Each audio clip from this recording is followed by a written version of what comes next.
Hi hello सांगने नमस्कार मु गोटे एमती गोटे जिनस देखापी चाहूँगी देखिए गरम दिन माने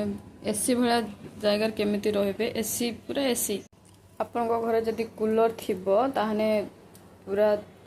से कूलर पूरा घर सारा एसी बन एसी पूरा जितरा रूम थी जितने जहाँ भी थी सब पूरा एसी हो एसी आने किसी भी दरकार नहीं। तो आसतु देखा केमती आमर सिस्टम कराई पूरा घर आमर पूरा ठंडा गरम टिके भी लगे क्या एजमेस्टार घर देखना ये एजमेस्टार घर बहुत सारा गरम किंतु एपटे भी बहुत गरम। तो आमर ए फैन लगी ए फैन लगी तो आपण घरे फैन फैन आम तो कूलर गोटे थिला तो एसी बेसी नहीं। तो आम कूलरटा आमर पछपटू बाहर पछपट फिटिंग कराई देखो कौ ये फिटिंग कराई तो फिटिंग कलापर आपण मन देख तो कूलरटा ये आम झरकार बाहर पटू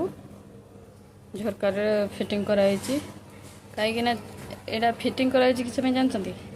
यहाँ फिटिंग कराई केवल ठंडा पवनटा बाहर जी ठंडा पवन सबू यही कूलर द्वारा भितर को आमर जीव तो भितर को गले भितर जे फैन भी चलो आमर कूलरटा को आम ये ऑन कले तो कूलरटा चलला यार जीक ठंडा या ठंडा अनुजाई आमर ए फैन चलिले ए फैन चलिले ए घर भर बहुत गरम नखला तो ए फैन चलने पूरा ठंडा बहुत पूरा एत ठंडा जहाँकि माने घर सारा पूरा कूल कूल लगुच जमार गरम जना होनी कि किसी भी जना होनी पूरा एसी भाया लगुच। तो आपण मैंने या ट्राए करूँ आ समस्त घर गरम दिन बचापी जदि का घर कूलर थी ये सेपटू